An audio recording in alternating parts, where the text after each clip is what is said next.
오늘은 요한복음 키아즘 구조 분석이라는 주제로 나누고자 합니다. 이 강의에 앞서 히브리 문학의 키아즘 구조라는 강의를 했었는데 그 강의를 좀 들으면 도움이 될 것 같아요. 그 강의에서 개요를 설명했기 때문에 여러분 성경 한 권을 한 번에 키아즘 구조로 강의한다는 건 무리입니다. 그래서 이번 강의는 철저히 키아즘 구조 분석을 중심으로 나누고자 해요. 성경을 옆에 두고 형광펜으로 줄쳐가면서 들으면 아마 도움이 되고 향후에 자료로 활용될 것이라고 생각됩니다. 사실 이 강의는 한 번 듣고 마는 강의는 아니에요. 또 키아즘 구조 분석에 관심 있는 분들은 이 동영상을 다운받아 시간을 갖고 수시로 보면은 키아즘 구조 분석에 감이 잡힐 거고 또 이후에 분석이 또 수월해집니다. 그러니까 필요한 분만에 해당되겠죠. 요한복음 1장의 내용은 예수 그리스도는 영원 전부터 하나님과 함께 계셨고 또 성육신 하셔서 이 세상에 오셨어요. 또 그 얘기를 세례 요한이 예비하셨고 또 예수님은 공생애를 시작하면서 먼저 제자들을 선택하는 내용입니다. 아버지 품속에 있는 독생아진 하나님이 나타내셨느라는 그 말씀이라는 이미지로 예수님의 본질과 또 예수님에 대한 세상의 자세를 보여주는 신학적 서론의 내용으로 기록되어 있습니다. 사실 1장의 장제목은 성육신, 제자 선택이 되겠죠. 우리가 볼 1장 1절부터 18절 내용을 갖고 구조 분석을 하면은 A와 A-는 예수님과 독생자,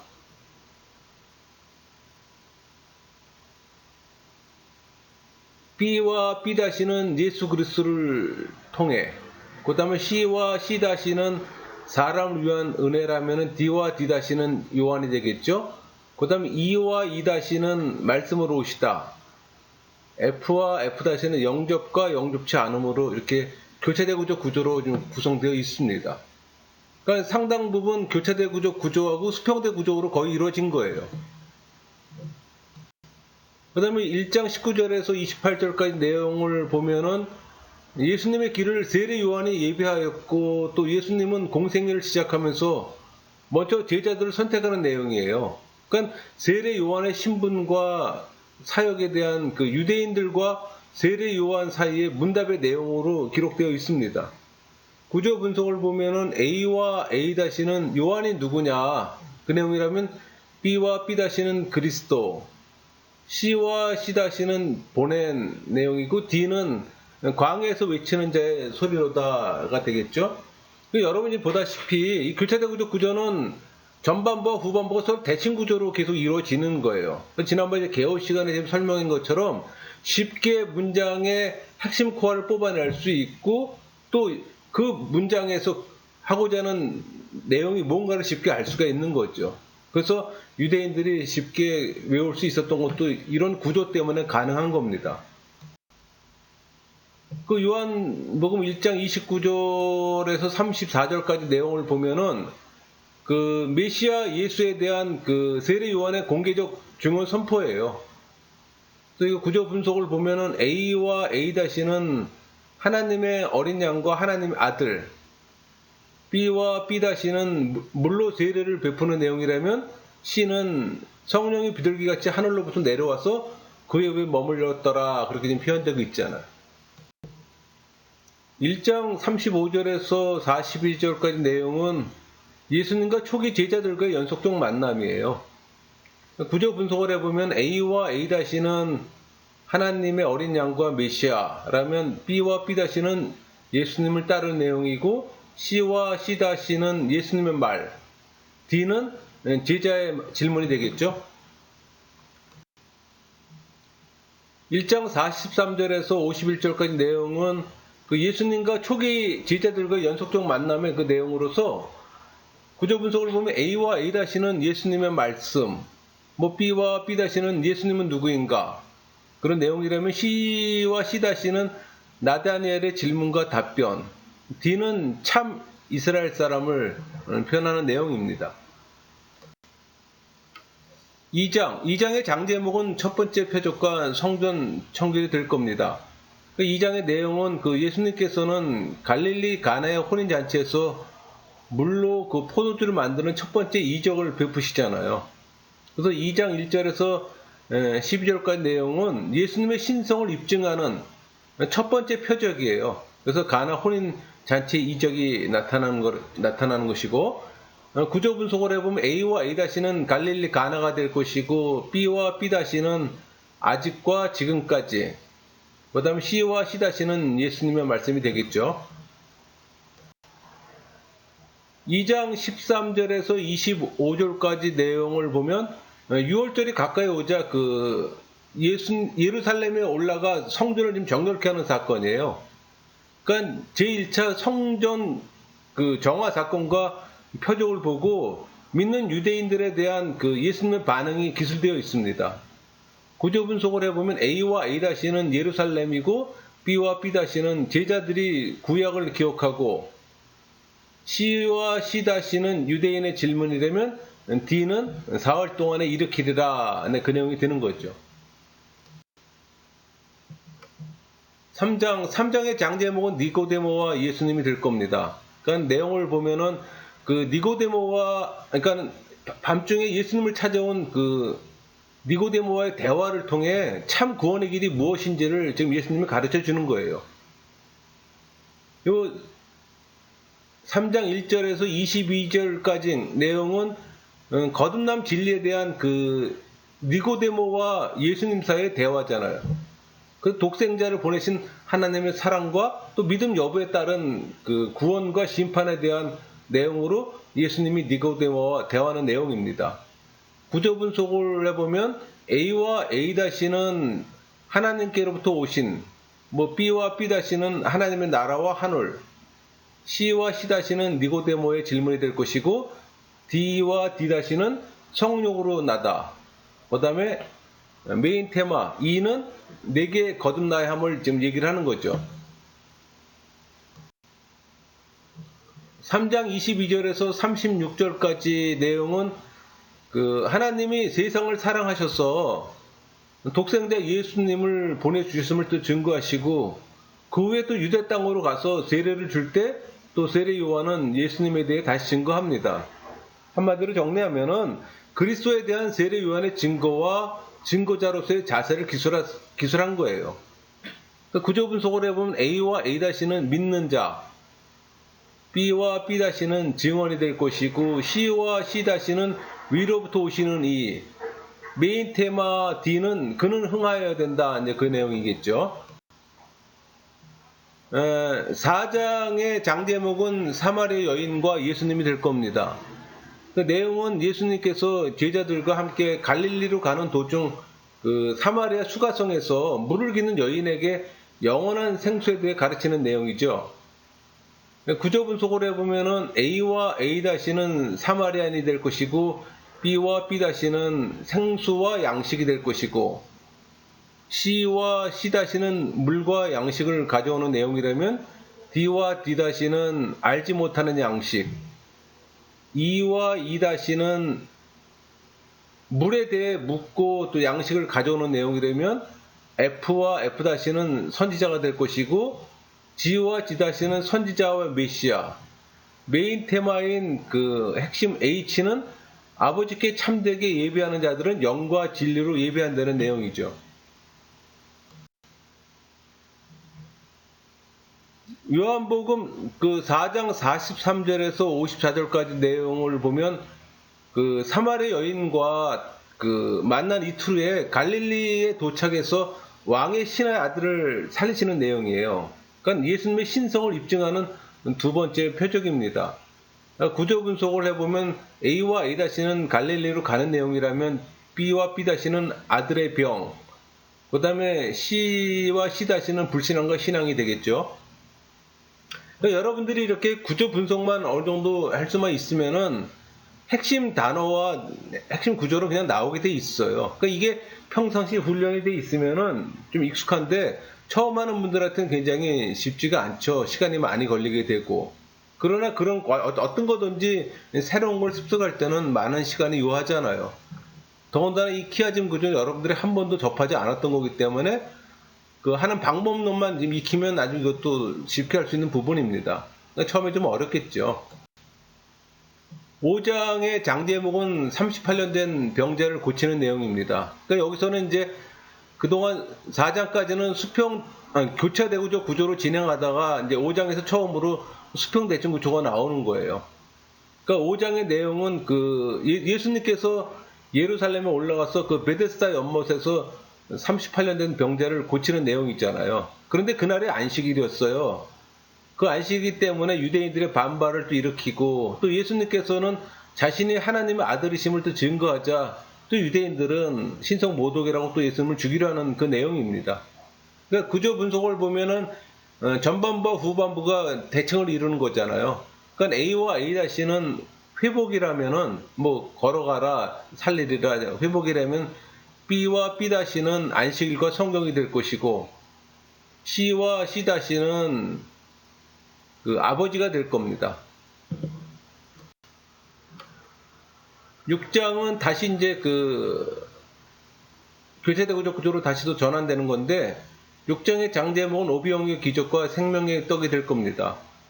그러니까 내용은 그 예수님께서 갈릴리 바다 건너편 그 한 산에서 오병이어 기적을 일으킨 뒤 그 5,000명에게 먹이시는 사건이 있었잖아요. 또 그 사건을 위해서 군중들이 또 예수님을 억지로 잡아서 또 임금 삼으려고 하는 것을 또 아시고 다시 혼자 산으로 떠나가는 그 내용입니다. 그러니까 6장 1절에서 그 15절까지 내용은 그 예수님의 신성을 입증하는 네 번째 표적으로서의 오병이어 이적이에요. 그러니까 구조 분석을 하면은 A와 A-는 표적이라면은 B와 B-는 먹을 것을 주는 내용이고, C와 C-는 제자들의 대답이 될 겁니다. 6장 16절에서 22절까지 내용은 그 점으로서 제자들이 배를 타고 이제 갈릴리 호수를 건너서 그 가버나움으로 가는데 풍랑일잖아요. 그래서 예수님께서 바다 위에서 거는 사건이고, 또 거기서 제자들과 합류합니다. 그러니까 보통 이 갈릴리를 바다 거는 건 갈릴리 호수로 표현을 하는데, 유대인들은 갈릴리 바다라고 표현해요. 그러나 이방인들은 갈릴리 호수로 표현합니다. 왜? 그들은 이미 바다를 많이 봐왔잖아요. 그러니까 이건 호수에 지나지 않는 거예요. 근데 이들은 그 유대인의 그 단어 구조는 물이 고인되는 얌이라고 그러는데, 그건 그 구분이 없어요. 단어상의 구분이 없는 거예요. 여기 16절에서 22절까지 그 보면 이게 이제 그 예수님 신성을 입증하는 다섯 번째 표적으로서 그 무리를 거르친 이적을 기록하는 내용입니다. 그러니까 벌써 예수님은 이적을 5번에 행했다는 얘기예요. 그 A와 A-는 목적지라면은 목적지 가고자 하는 걸 말하는 거죠. 그 다음에 B와 B-는 예수님의 부재와 출발, 그 다음에 C와 C-는 두려움이 되겠죠.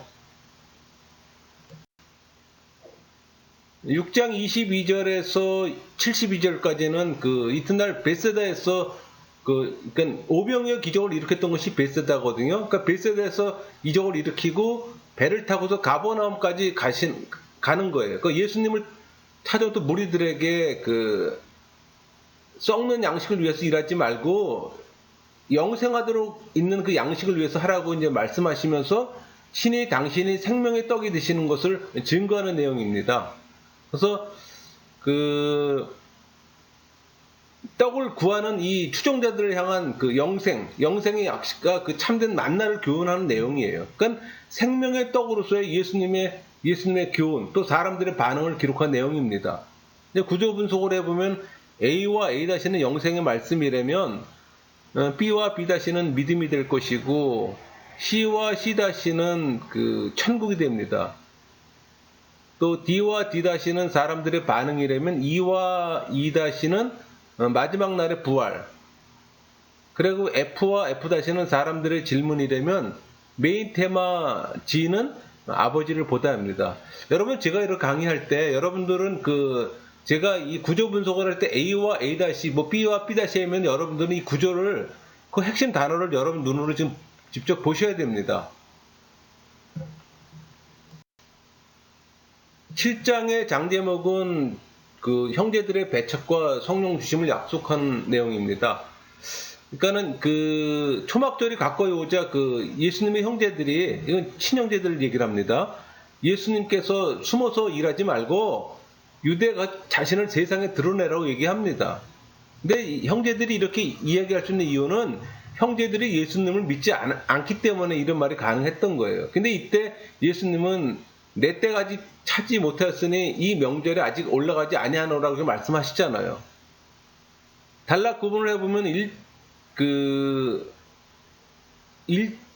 1절에서 9절까지가 내용이 그 예수님을 정치적 메시아로 부각시키려는 그 친형제들의 그 인간적 요구에 대한 예수님의 거부라면은 10절에서 13절까지 내용은 예수님이 예루살렘에 몰래 다니시고 또 예수님에 대한 그 산헤드린 공회의 그 사람들의 그 악한 생각과 분분한 여론을 기록하고 있어요. 그러니까 A와 A-는 유대인들의 적개심이라면은 B와 B-는 불신앙이 될 것이고, C 핵심 메인 테마 핵심은 예수님의 말씀이 되겠죠. 7장 14절에서 24절은 수평대칭 구조로 좀 전환이 됩니다. 그러니까 명절의 중간이 되어 예수님은 몰래 예루살렘 성전에 올라가 가르치세요.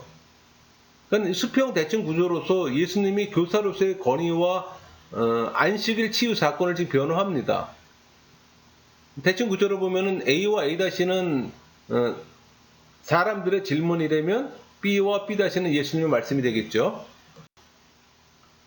25절부터 36절까지 내용은 그 예수님의 말씀을 듣고 무리 가운데 논쟁이 있는 거예요. 근데 그들 중에는 대제사장들과 바리새인들이 그 예수님을 잡기 위해 보낸 사람들도 섞여 있었어요. 그러니까 한마디로 예수님에 대한 예루살렘 사람들의 그 배척과 유대 당국자들의 체포 시도가 엿보이는 내용입니다. 구조 분석을 해보면 A와 A-는 사람들의 질문이라면 B와 B-는 예수님의 말씀이 될 것이고, C와 C-는 그들이 예수님을 잡고자 하는 내용이라면 핵심 테마 D는 예수님을 믿고라는 내용이 되겠죠. 7장 37절에서 53절까지 내용은 수평대칭 구조예요. 그러니까 예수님께서 명절 끝날 큰날에 그 무리들에게 나를 믿는 자는 그 배에서 생수의 강이 흘러나리라 이렇게 말씀하시잖아요. 근데 이는 그를 믿는 자의 받을 성령을 지금 말씀하시는 겁니다. 단락 구분을 해보면은 37절에서 44절까지 그 내용이 생수의 강에 관한 그 선포와 그 초청, 또 예수님 신분에 대한 유대인의 쟁론이라면은 45절에서 53절까지는 예수님으로 인한 산헤드린 내부의 쟁론이에요. 그 구조 분석은 A와 A-는 믿는 자가 된다면 B와 B-는 갈릴리가 되겠죠. 여러분, 제가 지금 이렇게 철저하게 구조 분석만 하고 나갑니다. 그러니까 다른 설명을 일치하지 않아요. 그러니까 지금 이 강의의 목적이 여러분들에게 키아즘 구조를 어떻게 하는 건가를 지금 설명하는 내용이기 때문에 제가 부대적인 설명은 전부 다 뺐어요. 사실 이거 하나만 갖고도 설명을 붙이게 되면 굉장히 많은 시간이 걸려요. 그렇게 되면 여러분들에게 전하고자 하는 제 의도가 벗어나기 때문에 철저히 그 히브리 문학 구조의 그 키아즘 구조만 초점을 맞춰서 제가 지금 강의를 하는 겁니다. 8장의 장제목은 가늠한 여인을 용서한다는 내용인데, 8장 1절에서 11절까지 내용은 그 감람산에 갔다가 성전에 돌아온 예수님께 그 서기관들과 바리새인들이 가늠하다 현장에서 잡힌 그 여인을 데려와서 시험하는 내용이잖아요. 그래서 그 가늠한 여인을 용서해 주면은 율법을 어긴 자가 되는 거고, 만일 그 여자를 돌로 치라고 하면은 또 예수님을 잔인한 자로 몰아세우려는 그들에게 예수님께서 뭐라고 얘기합니까? 너희 중에 죄 없는 자가 먼저 돌로 치라고 말씀하시잖아요. 또 그들은 그 말을 듣고 양심의 가책을 받고 다 돌아갑니다. 그리고 결국 예수님과 그 가늠한 여인만 남잖아요. 근데 예수님께서 그 가늠한 여인에게 여인을 용서한다고 말씀하시잖아요. 다시는 죄를 범하지 말라고. 그럼 이 사건은 모든 사람이 죄인이라는 사실과 아무도 남을 정죄할 자격이 없다는 사실을 잘 깨우쳐주는 내용입니다. 그러니까 한마디로 정리하면 간음 중에 체포된 여인을 이용한 종교 지도자들의 그 예수님 시험입니다. 구조 분석을 하면 A와 A-는 죄의 판단이라면 B와 B-는 땅에 쓰다가 될 것이고, 메인 테마 C는 너희 중에 죄 없는 자가 먼저 돌로 치라는 내용입니다. 8장 12절에서 30절까지 내용은 예수님께서 당신이 세상의 빛이라고 말씀하시잖아요. 하나님께로부터 보내심을 받은 메시아임을 또 증거하시고, 또 바리새인들과의 변론과 또 예수님의 신적 초월성 및 성부 하나님에 대한 사역의 종속성과 일체성을 언급합니다. 구조 분석을 해보면 A와 A-는 예수님을 따르고 예수님을 보내신 그 내용이라면, B와 B-는 사람들의 이해 결핍, C와 C-는 보내다 판단 참이 될 것이고, D와 D-는 사람들의 질문이 될 것이고, E와 E-는 이 세상에 속하였고, 핵심 테마 F, 메인 테마 F와 F-는 내가 가는 곳에 너희가 오지 못하리라 하는 그 내용으로 동일하게 이루어져 있습니다. 8장 31절에서 59절까지 내용을 보면은 메시아임을 증거하시고 이를 믿는 자들에게 진리가 너희를 자유케 하라고 선포하세요. 그러니까 예수님 말씀 안에 있는 진리에 의한 죄로부터의 자유 선언과 유대인들의 아비 논쟁과 마귀의 자녀의 선언입니다. 그러니까 성자 하나님 신분과 선제성의 최종 선언, 그리고 유대인들의 소유로 인한 예수님 피신의 내용을 담고 있어요. 구조 분석을 해보면 A와 A-는 유대인의 반응이 될 것이고, B와 B-는 아브라함, C와 C-는 하나님 아버지가 될 것이고, D와 D-는 아버지는 아브라함, E와 E-는 진리와 말이 될 것이고, F와 F-는 사생아, 그 다음에 메인 테마 G는 내가 진리를 말함으로 너희가 나를 믿지 아니하는도다, 그 내용이 될 겁니다. 9장의 장제 제목은 소경물 고침입니다. 예수님께서 길을 가다가 날 때부터 소경된 자를 만나잖아요. 또 그를 고쳐주시고. 근데 바리새인들이 소경을 데려다가 자신들은 예수님이 죄인을 안다고 말하잖아요. 근데 소경했던 사람이 뭐라고 얘기합니까? 그가 죄인인지 내가 알지 못하나 한 가지 아는 것은 내가 맹인으로 있다가 지금 보는 그것입니다. 이렇게 대답하잖아요. 그러니까 바리새인들이 계속 어떻게 눈을 뜨게 되었는가를 물어요. 또 그가 어디서 왔는지 알지 못한다고 하자 맹인이었던 사람이 이상하다. 이 사람이 내 눈을 뜨게 했을 때 당신들이 그가 어디서 왔는지 알지 못하는도다.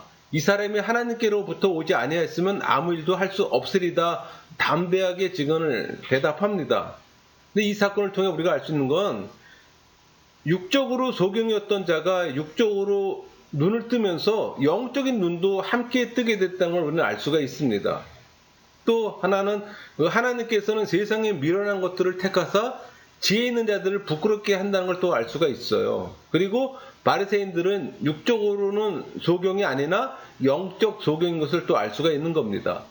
구조 분석을 해보면 A와 A-는 죄가 될 것이고, B와 B-는 보게 하고, C와 C-는 내 눈이 어떻게 떠졌느냐, 이제 그 내용이잖아요. 그 다음에 D와 D-는 죄인이 될 것이고, 핵심 테마 E는 압박, 핍박이 되겠죠. 우리가 앞에서 동일한 문장으로 앞에 것은 말씀 구절로 표현했다면은 이번 거는 내용으로 설명한 겁니다. 단락 구조는 동일하게 해요. 이렇게 단락 구분을 해놓고 나서 그거에 대한 어떤 말씀 그대로 표현하는 방법도 있고 분석의 의미를 다양하게 할 수 있다는 거죠. 그러니까 이런 게 결국 이제 설교를 다양하게 할 수 있다는 얘기예요. 그 내용을 어떻게 표현하냐에 따라서 그게 결국 설교가 되는 거니까는. 10장의 장제목은 선한 목자입니다. 10장 1절에서 22절까지는 수평대칭 구조고, 내용을 보면은 예수님께서 선한 목자의 비유를 통해 당신의 양들을 참 생명길로 인도하시고 또 그들에게 풍성한 생명을 공급하기 위해 당신의 목숨을 버리실 것과 또 세상 끝날까지 당신의 양들을 보호하실 걸 선포하는 내용이에요. 한마디로 정리하면은 양과 목자의 비유, 그러니까 양의 문과 선한 목자로서의 예수님의 자기 선언이에요. 그러니까 구조 분석을 해보면은 A와 A-는 절도요 강도라면 B와 B-는 목자가 될 것이고 C와 C-는 음성이 됩니다.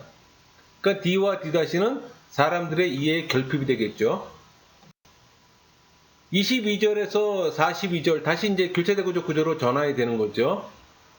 그 내용을 보면은 예수님은 수전절에 성전 안에 솔로몬 행각에서 유대인들이 돌로 치려는 위험을 모면하고 요한이 처음 세례를 주었던 곳으로 가셨고 또 그곳에서 많은 사람들이 예수님을 믿게 합니다. 근데 여러분 수전절은 BC 164년에 유대배 마카비 짝퉁 제사장 왕조죠, 제사장들이죠. 이들이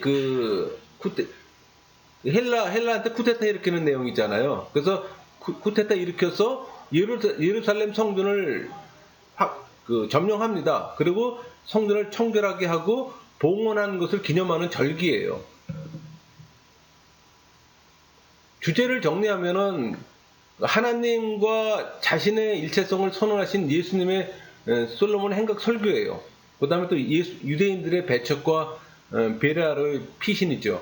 그러니까 구조 분석을 하면 A와 A-는 유대인의 말이라면 B와 B-는 내 아버지의 일, C와 C-는 돌로 치려하느니라, 그런 표현이 되겠죠.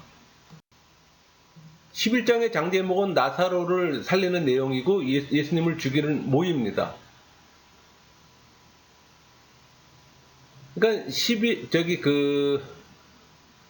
1절에서 44절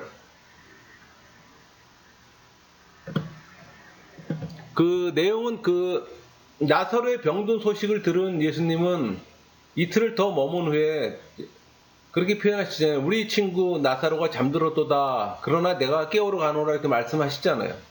근데 그 말씀의 의미를 제자들은 잘 알지 못했어요. 그러니까 예수님께서 베다니의 나사로 집에 도착해 보니 나사로가 무덤에 있은 지 벌써 이미 나흘이나 됐습니다.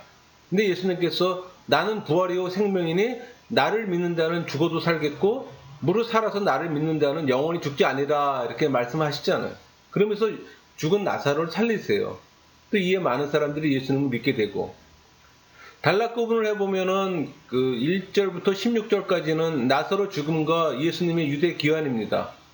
17절에서 27절까지는 나사로 죽음에 인한 마르다의 슬픔과 부활, 생명의 주로서의 예수님의 자기 선언. 그렇다면 28절에서 37절까지는 마리아의 예수님 영접, 또 연약한 인생의 죽음에 대한 예수님의 통분과 연민. 38절에서 44절까지는 예수님 신성을 입증하는 7번째 표적으로서의 나사로의 소생 사건입니다. 구조 분석을 해보면 A와 A-는 하나님의 영광이라면 B와 B-는 나사로를 사랑하는 내용이고 C와 C-는 마리아와의 같은 말이 될 겁니다.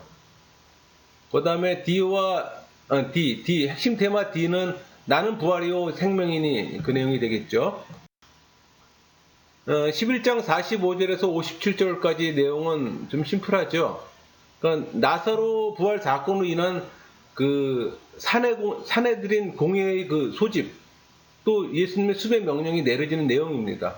그러니까 대제사장들과 바리새인들은 예수님을 두려워하는 거예요. 그래서 예수님을 죽이려고 또 모의합니다.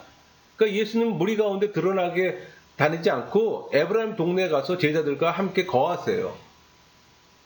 A와 A-는 유대인과 대제사장들과 바리새인들의 행동이라면은 B는 예수님의 행동이 되겠죠. 12장의 장 제목은 향유를 부은 마리아, 예루살렘이 되겠고 1절부터 12절까지 내용은 6월절 엿새 전 베다니에 이른 예수님의 발에 마리아가 향유를 붓잖아요. 그래 마리아의 머리털로 그 발을 또 씻기자 그때 가룟 유다는 이 향유를 어찌하여 300데나리온에 팔아 가난한 자들에게 주지 아니하였느냐 이렇게 얘기합니다. 이에 예수님은 가룟 유다의 말 자체를 공박하지 않으세요.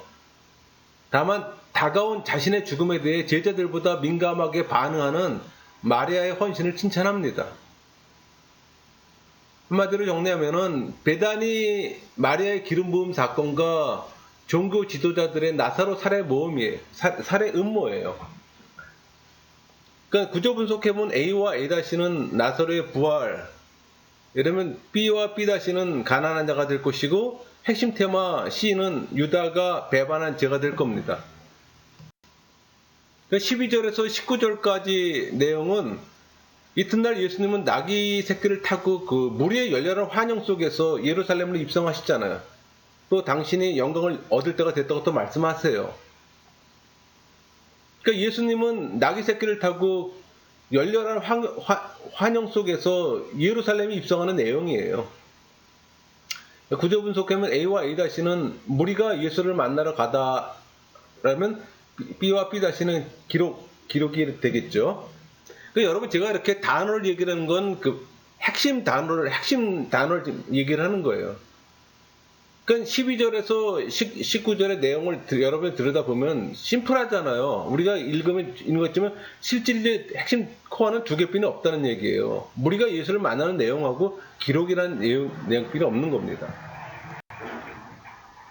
우리 그 12장 20절에서 36절까지 내용은 예수님은 당신이 영광을 얻을 때가 왔다고 말씀하시는 내용이에요.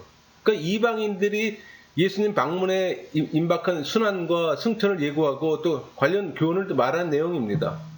구조 분석을 해보면 A와 A-는 예수를 보지 못했다는 내용이고, B와 B-는 인자, C와 C-는 지금, 그 다음에 핵심 테마 D는 영광이 되겠죠. 12장 37절에서 50절까지 내용은 수평구조입니다. 수평대칭구조가 되는 거죠. 내용은 그 예수님은 당신이 온 목적이 세상을 심판하려 함이 아니라 세상을 구원하려 함이라고 말씀하시잖아요. 또 그 말씀하시면서 유대인들의 믿음을 촉구하는 내용입니다. 핵심은 유대인들의 불신의 이유와 불신자들 향한 예수님의 신앙 촉구예요.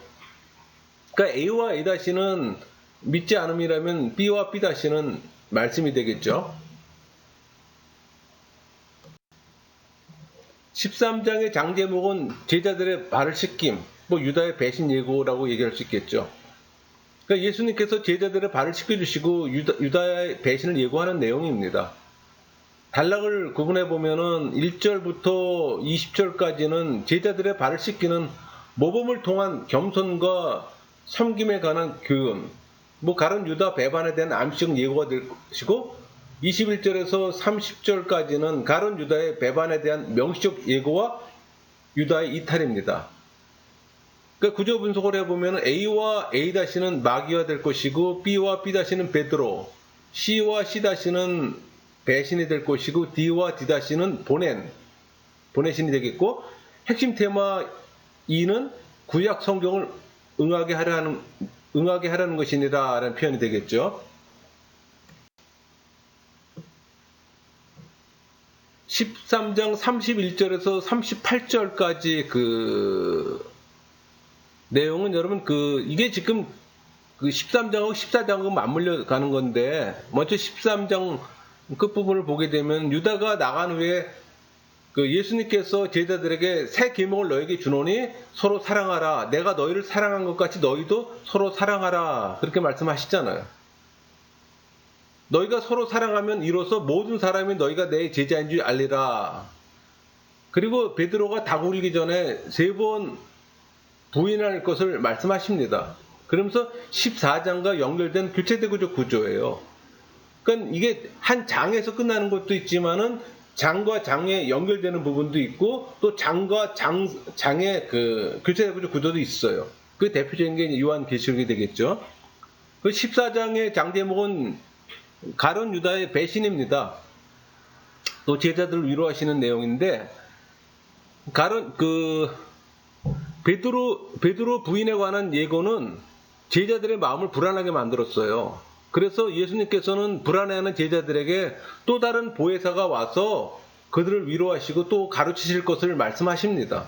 그리고 예수님의 이름으로 무엇인지 구하면 시행하리라고 말씀하시면서 14장 21절에 나의 계명을 가지고 지키는 자라야 나를 사랑하는 자니 나를 사랑하는 자는 내 아버지께 사랑을 받을 것이요 나도 그를 사랑하여 그에게 나타나리라 이렇게 말씀하시잖아요. 단락을 구분해 보면은 13장 31절에서 35절은 그 부활 승천에 대한 암시적 예고와 새 계명의 수요입니다. 36절에서 38절까지는 예수님의 행선지를 묻는 베드로를 향한 세 번의 부인 예고를 하는 거예요. 14장 1절에서 7절까지는 천국 초소 예비에 대한 약속과 또 하나님께로 이르는 길이라면 8절부터 15절까지는 성부와 성자의 일체성 및 성자를 믿는 자가 받을 특권에 대한 교훈을 담고 있습니다. 그리고 그 16절에서 31절까지는 보혜사 성령의 파송 약속과 계명 준수, 권고의 내용이고 또 평안을 수행하는 내용입니다. 15장하고 16장이 또 같이 맞물려 가는 그 교차대고적 구조예요. 그러니까 15장 장제목은 참 포도나무이신 예수님이 될 것이고 그 내용은 15장의 내용은 그 농부와 포도나무 가지 비유를 말씀하시는 거잖아요. 그러니까 하나님, 예수님, 그 백성들과 관계를 말씀하시고 더 나아가 세상과의 관계를 교훈하세요. 그러니까 육신적 헤어짐으로 말미암아 슬퍼하고 고민하는 제자들에게 연합의 원리를 가르쳐 주심으로 또 그들과 영원토록 헤어지지 않을 걸 또 확신시켜 줍니다. 16장의 장제목은 보혜사에 대한 약속, 죽음과 부활에 대한 예언이 되겠죠. 내용을 보면은 그 예수님께서 제자들이 앞으로 당할 그 고난과 또 보혜사 성령께서 오셔서 하실 일, 그리고 예수님의 죽음과 부활에 대해서 예고하시는 내용입니다. 또 그것을 미리 말씀하는 이유는 제자들을 위로하고 평안을 누리게 하기 위함입니다. 그러니까 세상에서는 너희가 환난을 당하나 담대하라 내가 세상을 이겼노라 말씀하시잖아요. 그러니까 구조 분석을 하면 A와 A-는 분리가 될 겁니다. 그러니까 B와 B-는 아버지의 사랑이라면 C와 C-는 세상에서의 사람이라면 D와 D-는 보혜사가 될 것이고 핵심 테마 E는 박해가 될 겁니다. 17장의 장제목은 예수님의 중보기도가 되겠죠. 그러니까 예수님께서 성부와 성자의 영광을 구하는 기도를 하시고 또 세상 중에서 제자들을 지켜주시고 또 그에 대한 간구, 또 제자들로 말미암아 자신을 믿게 될 성도들의 그 신령한 연합을 위해 기도하는 내용입니다. 여러분, 이 중보기도는 예수님만이 해당되는 거예요. 우리가 누구를 위해서 중보기도한다는 말은 어울리지 않습니다. 중보기도는 예수님에게만 적용되는 단어입니다. A와 A-는 창세전의 영광이라면 B와 B-는 말씀을 주는 내용이고 C와 C-는 내가 아버지께로 가니, 그 다음에 핵심 테마 D는 구약 성경을 응하게 하람이니다 라는 내용이 되겠죠. 18장의 장제목은 체포, 신문받음입니다. 그러니까 내용은 예수님은 제자들과 함께 기드론 시내 건너편 겟세마네 동산으로 가시잖아요. 또 그곳에 잡히시고 또 대제사장 가야바의 장인 안나스한테도 끌려갑니다. 이때 또 베드로는 예수님의 뒤를 따라가면서 대제사장 집들에서 예수님을 3번 부인한 내용이 있잖아요. 그러니까 18장 1절에서 11절까지 내용은 예수님의 자발적 의사에 따른 체포 장면입니다. 구조 분석을 해보면 A와 A-는 군대와 무기, B와 B-는 내가 그니라, 그 내용이 되겠죠. 18장 12절에서 27절까지 내용은 대제사장 안나스의 예수님 신분과 그 베드로의 예수님 3번째 부인 사건의 내용입니다. 구조 분석은 A와 A-는 예수님을 끌고 가다라면 B와 B-는 베드로의 부인이 되겠죠. 18장 28절에서 40절까지 내용은 로마 파견, 유대 총독 빌라도의 1차 예수님 신문입니다. 그러니까는 구조 분석을 하면 A와 A-는 죄 없음이 될 것이고 B와 B-는 빌라도의 질문, 또 C와 C-는 내가 하는 말, 또 D와 D-는 그 빌라도의 질문이 될 것이고 핵심 테마 메인은 내 나라는 이 세상에 속한 것이 아니니라가 될 겁니다. 여러분 또 여기서는 이 그 18장과 19장이 연결되는 형태입니다. 그러니까 18장 28절에서 19장 16절까지 연결되는 형태인데, 그 내용은 그 로마 파견 유대 총독 빌라도의 예수님 1차 신문과 로마 군병들의 예수님 모독, 또 빌라도의 2차 신문, 또 사형 선고가 이제 연결돼서 나오는 내용들이죠. 구조 분석을 하면은 A와 A-는 가이사는 왕이다. 또 B와 B-는 하나님의 나라, C와 C-는 죄 없는. 그 다음에 메인 테마 D는 유대인의 왕이 되겠죠. 아까 18장, 19장 연결된 거 말고는 19장 독단적으로 이제 요것만 구분해 보면은 19장의 장제목은 사형 선고 받으심과 십자가에서 죽으심입니다. 내용 줄거리는 그 가야바로부터 빌라도 총독에게 넘겨진 예수님은 그 채찍질 당하시잖아요. 가시로 만든 또 면류관을 머리에 쓰시고 자색을 입으시고 또 군병들의 조롱을 당하십니다. 그러니까 예수님은 백성들의 요구대로 빌라도의 선고에 따라 십자가형을 받고 또 골고다라는 곳에서 죽으시고, 또 요셉은 예수님을 장사하는 내용입니다.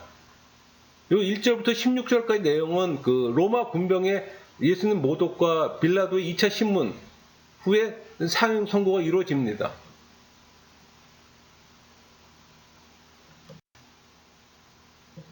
19장 17절에서 22절까지는 수평대칭 구조로 지금 전환이 되는 겁니다. 앞에까지는 계속 교차대 구조로 오다가 지금 수평대칭 구조로 전환이 되는 거예요. 17절에서 21절까지 내용은 골고다 십자가 명패에 대한 내용이에요. 그래서 A와 A-는 히브리라면 B와 B-는 유대인의 왕이 되겠죠. 그 다음에 19장 23절에서 24절 그 내용은 예수님은 백성들의 요구대로 빌라도 그 선고에 따라서 십자가형을 받고서 골고다라는 곳에 죽으시는 내용이에요. 그러니까 A와 A-는 군인이라면 B와 B-는 제비가 되겠죠. 19장 25절에서 27절 여기서는 또 약간 또 다른 게 나옵니다. 그러니까 우리가 히브리 문학에 제가 그 키아즘 구조에서 강의에서 언급했던 그 동의적 병행 구조라고 기억나시는지 모르겠네요. 단어는 서로 차이가 있어도 실제로 그 의미는 같은 걸로 사용하는 구절. 그러니까 좀 더 쉽게 설명하면은 문장에 서로 대응되는 병행 구조는 같은 의미를 갖고 있습니다. 그러나 반복을 피하고 이해를 돕기 위해서 동일한 의미를 가진 다른 단어를 사용해서 어떤 뜻을 설명하는 거예요. 그러니까 아들과 제자가 되겠죠. 서로 동의적으로 병행이 됩니다. 그러니까 같은 문장을 단순히 반복하는 것보다는 그 뜻을 더 분명하고 또 강조하는데 이 동의적 문장을 사용하는 거예요. 단어를 사용한다는 얘기입니다. 왜? 그게 효과적이기 때문에. 19장 28절에서 30절까지 내용은 십자가 처형에 의한 예수님의 죽음을 표현하는 내용입니다. A와 A-는 다 이루었다라면 핵심 테마 B는 포도주가 될 겁니다. 19장 31절에서 42절까지는 구약의 예언대로 이루어진 예수님의 시신 처리와 예수님 장례에 대한 내용이에요. 그러니까는 그 예수님은 백성들의 요구대로 빌라도의 선고에 따라서 십자가형을 받잖아요. 또 골고다에서 죽으시고 또 요셉은 예수님을 장사합니다. 구조 분석을 하면 A와 A-는 시체에 관한 요청이라면 B와 B-는 뼈를 꺾지 않는다는 내용이고, 핵심 테마 C는 참 증언이라고 얘기할 수 있겠죠. 20장의 장제목은 예수님의 부활. 근데 20장 1절부터 10절까지는 그 예수님의 무덤이 빈 것에 대한 막달라 마리아의 그 보고와 베드로와 한 다른 제자의 확인 내용이 담겨져 있는 겁니다. 그러니까 내용을 좀 더 자세히 설명하면은 그 안식 후 그 첫날 새벽에 예수님의 무덤을 찾아간 그 막달라 마리아는 돌이 무덤에서 옮겨진 걸 보잖아요. 깜짝 놀라서 제자들에게 달려가서 또 보고하고, 또 그 보고를 받고 베드로와 요한이 무덤으로 달려가는 겁니다. 또 이를 확인하고 집으로 돌아오는 그 내용이에요. 근데 구조 분석을 하면 A와 A-는 어떤 이해의 결핍, B와 B-는 무덤에 먼저 도착하는 내용이라면 핵심 테마 C는 세마포가 되겠죠. 20장 11절에서 18절까지는 그 수평 대칭 구조입니다. 그러니까는 예수님의 부활을 최초로 목격한 막달라 마리아와 부활하신 예수님의 만남이에요. 그러니까 예수님의 시신이 없어진 까닭에 무덤 밖에서 울고 있던 마리아에게 부활하신 예수님이 나타나시잖아요. 구조 분석을 하면 A와 A-는 보다가 될 것이고 B와 B-는 어찌해 우느냐, C와 C-는 어디 두었는지 그 내용이 될 겁니다. 20장 19절에서 23절까지 그 내용은 도마를 제외한 11제자들에 대한 부활하신 예수님의 출현 내용입니다. 그러니까 부활하신 예수님께서 제자들에게 나타나신 거예요. 그러면서 하시는 말씀이 너희에게 평강이 있을지어다 이렇게 말씀하시잖아요. 구조 분석을 하면 A와 A-는 제자들이 될 것이고 B와 B-는 너희에게 평강이 있을지어다. C와 C-는 예수님의 행동이 되겠죠. 24절부터 32절까지는 그 내용은 그 도마를 포함한 11제자에 대한 그 부활하신 예수님의 재출현입니다. 또 성경기자 사도 요한이 재초명하는 본서의 그 기록 목적을 지금 담고 있어요. 구조 분석을 하면 A와 A-는 주님이 된다면 B와 B-는 믿다가 될 것이고 핵심 테마 C는 그 평강이 될 겁니다. 그리고 여러분 이 P는 구조 분석에서 벗어난 어느 부분을 마무리하는 형태에서 이제 표현되는 겁니다. 21장의 장제목은 제자들에게 나타나심, 복음사의 명령이라고 명명할 수가 있겠죠. 그러니까 내용을 보면은 그 시리에 빠져서 다시 어부 생활로 돌아갑니다, 제자들이. 또 고기를 잡고 있던 제자들에게 또 예수님께서 나타나시고, 또 베드로에게 내가 나를 사랑하느냐 물으신 후에 내 양을 먹이라라는 사명을 주고, 또 베드로의 죽음을 예고하세요. 그러니까 21장 1절에서 14절까지 그 내용만 단락져 보면 부활하신 예수님과 7 제자의 이 디베라 바닷가에서 재회의 내용이고 또 아침 식사의 내용이에요. 그래서 구조 분석을 하면 A와 A-는 예수님께서 제자들에게 당신을 나타나시는 내용이고 B와 B-는 나타나신 주님을 알지 못하는 또 아는 그런 내용으로 이루어진다면 C와 C-는 많은 물고기 그리고 메인 테마 D는 주님이시라 이렇게 표현될 수가 있겠죠. 21장 15절에서 19절까지 내용은 부활하신 예수님께서 주신 베드로의 사명과 베드로의 순교 예언의 내용입니다. 그러니까 베드로에게 네가 나를 사랑하느냐고 물으신 후에 내 양을 먹이라라는 사명을 주시잖아요. 구조 분석을 해보면은 그 수평대칭 구조로 세 개가 지금 보통 2개로 나왔던 게 3개로 나열되잖아요. 그러니까 A와 그래도 그 핵심 단어는 동일합니다. A1, A2, A3는 요한 아들 시몬 네가 나를 사랑하느냐라면은 B1, B2, B3는 내가 주님을 사랑합니다. 그리고 C1, C2, C3는 내 어린 양을 먹이라라는 사명이 있잖아요. 요한복음 21장 20절에서 25절까지 마지막 구절이 되는 거죠. 성경 기자 요한의 장래에 대한 그 진술의 해설입니다. 구조 분석을 하면은 A와 A-는 예수께서 사랑하시는 그 제자라면 B와 B-는 내가 올 때까지 그를 머물게 하고자 할지라도 라는 표현이 되겠죠. 제가 지금 짧은 시간에 그 요한복음의 키아즘 구조 분석만 제가 했습니다. 다른 부원 설명 일치하지 않았어요. 그래서 좀 짧은 시간에 끝낼 수가 있는데 여러분들이 이 강의는 그 처음 접하시는 분도 있고 이미 접했던 분도 있지만은 구조 분석을 하시는 분은 사실 여러분 주변에서 보기 어려울 겁니다. 목사님 중에서도 소수만 하는 작업이에요. 근데 여러분 한번 손댈 만한 가치가 있습니다. 히브리 문화 구조를 이해한다는 것은 히브리 사고체계를 이해할 수 있다는 얘기입니다. 그리고 우리가 성경을 더 쉽게 더 오래 기억할 수 있는 방법이도 이게 여러분들에게 권해드리는 거예요. 그래서 요한복음만 여러분들이 이 강의만 갖고서 한번 반복적으로 성경책 갖다 놓고서 색깔 있는 형광펜으로 칠해가면서 A와 A-, B와 B- 칠해가면서 보게 되면은 여러분들이 또 제가 또 그 핵심 코어 단어를 일일이 설명드렸잖아요. 그거를 표시해 가면은 여러분들이 이거 한 번만 요한복음만 정리만 해도 다음번에 다른 성경책을 볼 때 적용하기 굉장히 쉬워요. 감을 잡는다는 얘기입니다. 여러분, 복잡한 걸 쉽게 하는 방법은 감을 잡는 방법이에요. 감을 못 잡기 때문에 계속 어려운 거지, 감만 잡으면 쉽게 볼 수가 있잖아요. 그런 측면에서 여러분들에게 도움이 됐으면 합니다. 강의를 마치겠습니다.